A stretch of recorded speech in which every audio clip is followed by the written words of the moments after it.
So in the sector we're in, whether it's the aid sector, the social impact sector, the charity, whatever name you want to call it, there are a portfolio of resources that are available. But what we are increasingly beginning to see is that there's no free lunch.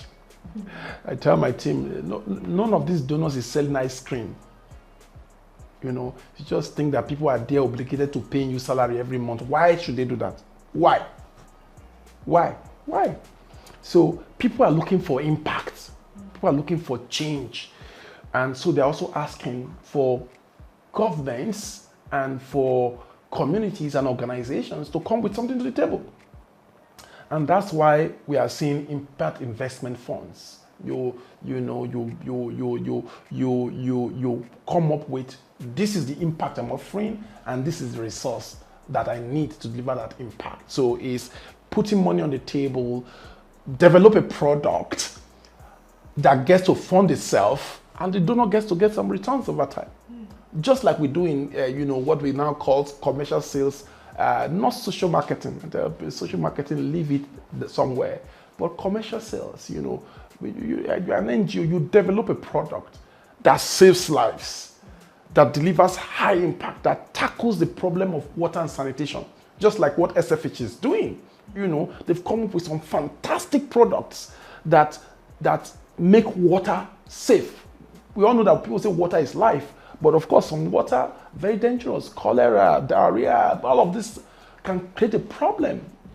Unsafe water systems can cause chaos in a lot of communities. But somebody developed a product, for example. I would say, okay, if you put this product in the market, it helps to keep water safe.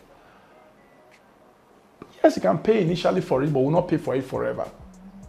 And if he pays initially for it, he gets to get some bit of returns for it later. And we've seen, besides that kind of example, or commercial sales for maybe from products, pharmaceutical products, for example, products that will save women from dying, from bleeding during the delivery. A donor can pay for it, but doesn't want to pay for it for every woman for life. Can pay for it, put it in the market, right? Pay for it through WCA Health, like we are trying to do, heat stable, camptothecin, misoprostol. We have some creative bundles, chlorhexidine, and all of that. Get a client to pay for it. Develop a product that is high impact, support providers to take it on board, use it. They don't want to pay forever.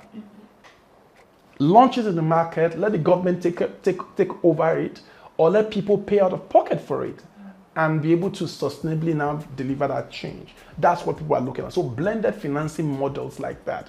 In climate health, we've seen a lot of offer, for example, on that. In insurance, for example, right? For example, there's the climate finance. For example, they say Nigeria, for example, has a budget of over $30 billion, with a deficit of $20 billion for resources that the government of Nigeria can access to reduce the impact of climate change, promote adaptation programs and all of that.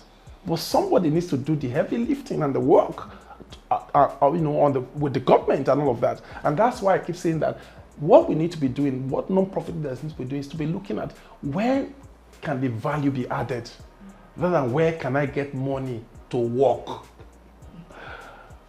Where can the value be added so that my work can be funded sustainably?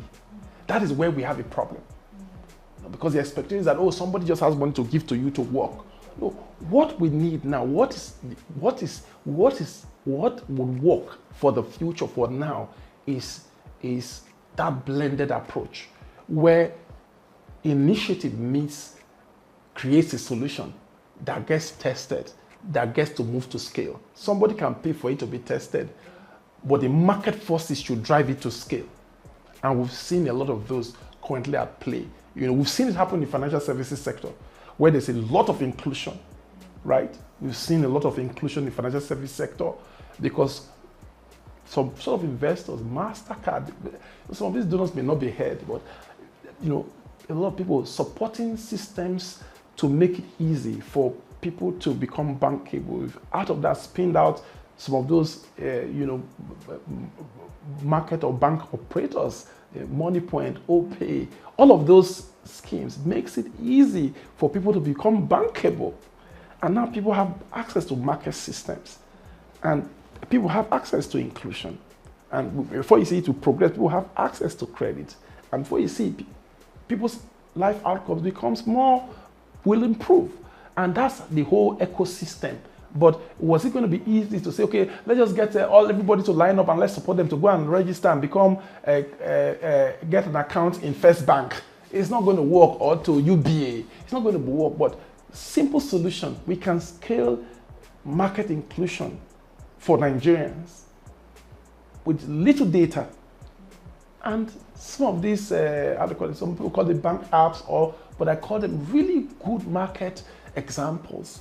How, market inclusion strategies is opening a new, market and a new, new population of, people who will become financially stable because they have access to credit, they have access, to, they are now bankable, they now have a track. It also helps global security, for example. So the spin-offs are quite a lot. So those are the kind of investments that people want to be seeing right now, so there are finances to support this kind of work.